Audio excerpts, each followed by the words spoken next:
Writer نے gastro intestinal disease کے 500 مریضوں پر تحقیق کی۔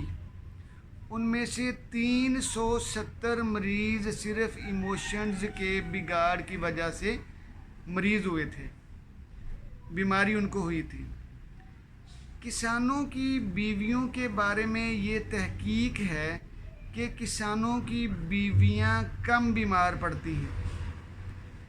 ایک اماں جان کا حوالہ دیا ہے رائٹر نے کہ اماں جان سے پوچھا، اماں جان آپ بیمار نہیں ہوتی؟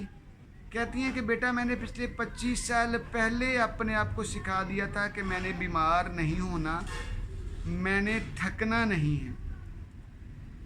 آپ کو پتہ ہے کہ رائٹر یہ کہتا ہے کہ ہماری 50% بیماریاں صرف ہمارے ایموشنز کے بگاڑ کی وجہ سے ہیں۔ بسم اللہ الرحمن الرحیم۔ ساتھیو، آپ دیکھ رہے ہیں علم کی باتیں، اور آج ہم بات کر رہے ہیں how to live 365 days a year, ایک سال میں 365 دنوں کو کیسے گزارا جائے۔ ساتھیو، اس کتاب کے تعارف کو میں شروع کرتا ہوں ای آئی سے۔ ایموشنل انٹیلیجنس بہت بڑا فیلڈ ہے، اور آج کے دور کی سب سے بڑی ضرورت ای آئی سمجھی جاتی ہے۔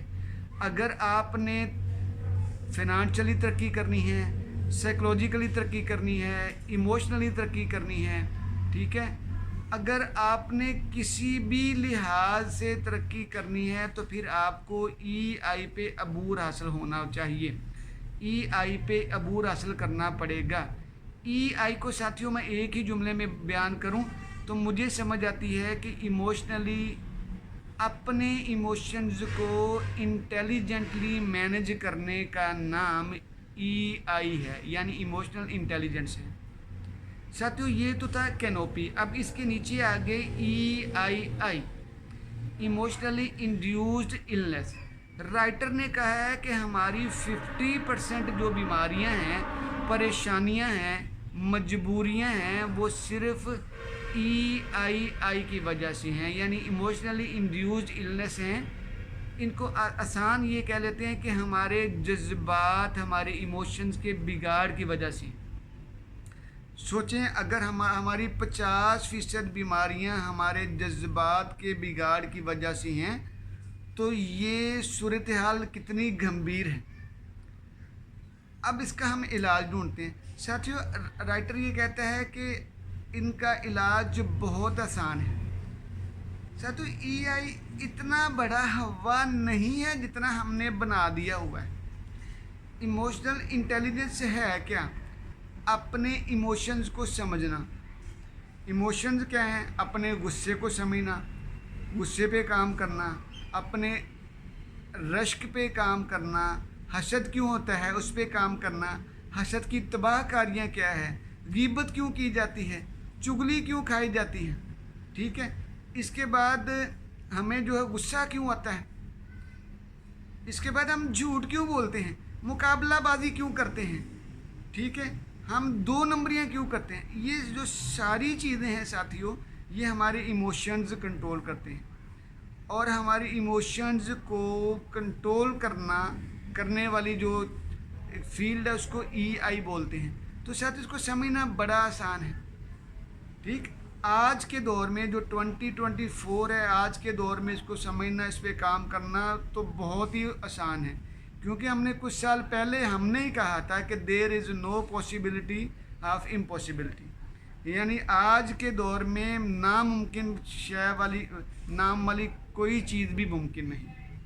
آگے چلیں ساتھیوں، اگر ہماری جو 50% بیماریاں جو ہیں وہ ہمارے ایموشنز کے بگاڑ کی وجہ سے ہیں تو پھر ہم ان پہ کیسے کام کریں؟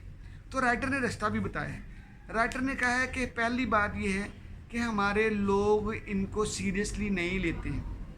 وہ آج کے دور میں، پہلے دور کی تو بات ہم 70s کی تو چھوڑ ہی دینا، کیونکہ کتاب ذرا پرانی لکھی ہوئی ہے، پرانی تحقیق ہے، پرانی باتیں تو ابھی چھوڑ ہی دینا، آج کی بات کرتے ہیں۔ ساتھیوں، آج کے دور میں بھی دیکھو، اگر ہمیں ایموشنلی انڈیوسڈ النس ہو جائے، ہمارے جذبات، ہماری نیند خراب ہو جائے، ہمیں غصہ زیادہ آنا شروع ہو جائے، ہم دوسروں سے حسد کرنا شروع کر دیں، चिड़चिड़े हो जाएं, परेशान रहना शुरू कर दें, थके थके, तो हम क्या करते हैं, हम जो आज भी हम ये कहते हैं इसके ऊपर जादू हो गया है, इसको टोना कर दिया है किसी ने, ठीक है, इसके ऊपर फलां मसला हो गया है। आज भी हम तोहम परस्ती का शिकार होते हैं, आज भी हम झाड़ फूंक के पीछे भागते हैं, आज भी हम दम दरूद के पीछे जाते हैं। अच्छा, दम दरूद की बात हमने की, तो दम दरूद को हम पॉजिटिवली लेते हैं, ऐसी तर्ज के, ऐसे अंदाज के दम जिनको नबी अकरम सल्लल्लाहु अलैहि वसल्लम ने सही कहा है, जायज़ कहा है, अगरचे वो जो ज़माना जहालियत में भी थे, नबी सल्लल्लाहु अलैहि वसल्लम ने जिनको सही कहा है वो हम भी मानते हैं कि हमारा ईमान है कि वो ठीक है। तो हमारे यहाँ भी कुरान हकीम की आखिरी 2 सूरतें पाई जाती हैं। अगर हम आखिरी 2 सूरतों को और सूरह अखलास को 3-3 मरतबा पढ़ के सुबह और शाम दम करते हैं तो हम ठीक रहते हैं। ये नबी सल्लल्लाहु अलैहि वसल्लम की सुन्नत और उनका तरीका है, ठीक। लेकिन साथियों, हुआ ये है कि हम आज के दौर में होते हुए भी कुरान हकीम को सीरियसली नहीं लेते हैं। कुरान हकीम साथियों एक करिश्माती किताब है, मोजज़ाती किताब है, लेकिन हमने क्या किया है, हमने प्रैक्टिकल अमल के बग़ैर कुरान पाक पे ईमान लाते हैं। अच्छी बात है, ईमान लाना तो अच्छी बात है, लेकिन हम कुरान पाक पे अमल किए बग़ैर उस पर चलते हैं, जो कि गलत है। कुरान पाक को जब भी समझना है तो उसको अमल के ज़रिए समझेंगे तो उसका ज़्यादा फ़ायदा होगा, क्योंकि कुरान पाक तो शिफा है, तो शिफा अमल के ज़रिए है। साथियों, वो राइटर ये कहता है कि 2 वजूहात की वजह से EII पे कंट्रोल नहीं हो पा रहा। कहते पहली वजह ये है कि जो मरीज़ को अगर डॉक्टर खुद बता देना कि यार ये तुम्हारा कोई मसला नहीं है, जो तुम्हारी लड़ाई हुई है बहनों भाइयों से जाके सुलह करो, जाके गपशप लगाओ, दोस्तों के साथ गपशप लगाओ, वाकशा करो, नींद पूरी करो, ठीक है, दूसरों को माफ़ कर दो, तुम ठीक हो जाओ। कहते अगर वो बता दें तो मरीज़ों ने मानना ही नहीं है, मरीज़ों ने कहना हम हाय कर रहे हैं, हमें बीमारी है और तुम हमें जो फ़लसफ़ा सिखा रहे हो, ठीक। तो कहते हैं पहली वजह तो ये है कि मरीज़ों को डॉक्टर नहीं बताते। दूसरी वजह ये है कि अगर मरीज़ों को डॉक्टर बता देंगे तो फिर वो मरीज़ जो है कहेंगे यार इस डॉक्टर को तो इलाज ही नहीं आता है, ये तो अजीब तरह का फ़लसफ़ा बोलना शुरू हो गया है। वो कहते हैं वो डॉक्टर को छोड़ के अगले डॉक्टर पर स्विच कर देंगे, अगले डॉक्टर तक पहुंच जाएंगे, तो डॉक्टरों का कारोबार ख़राब होता है, इसलिए वो खुद नहीं बताते हैं। अच्छा, वो खुद नहीं बताते हैं तो अगर तीसरी बात बड़ी अहम है, तीसरी बात ये है, कहते हैं कि एक मरीज़ को जो इमोशनली डिस्टर्ब है उसकी थेरेपी का जो सेशन है वो 20 घंटे होना चाहिए।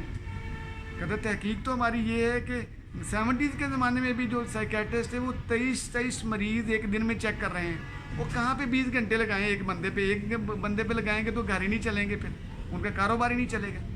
तो कहते फिर इसको बोलते हैं आयाट्रोजेनिक इलनेस, ऐसी बीमारी जो डॉक्टरों ने खुद पैदा की हुई है, ठीक है, ऐसी बीमारी जो डॉक्टरों के ज़रिए पैदा की, क्योंकि डॉक्टर्स खुद उनके ऊपर टाइम नहीं लगाते हैं, उनको आहिस्ता आहिस्ता छोटे छोटे सेशन में उनको बदला हुआ है।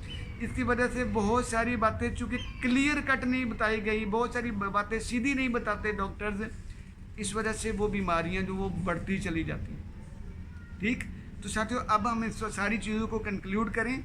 आज हमने बात की EI पे, इमोशनल इंटेलिजेंस पे, यानी अपने जज्बात को इंटेलिजेंटली, दानिशमंदी के साथ मैनेज करने का नाम EI है। दूसरी बात हमने की कि 50% बीमारियां जो हैं वो हमारे इमोशंस की डिस्टर्बेंस की वजह से हैं। हमारे इमोशंस को डिस्टर्ब होने से बचाएं, बैलेंस्ड लाइफ गुजारें। राइटर कहता है कि जो 50% बीमारियां हैं, और ये जो तहकीक है कि जो लोग ज़्यादा मसरूफ़ होते हैं फ़िज़िकली और मेंटली, वो लोग कम बीमार होते हैं। इसलिए साथियों, अपने आप को फ़िज़िकली और मेंटली मसरूफ़ रखने की कोशिश करें।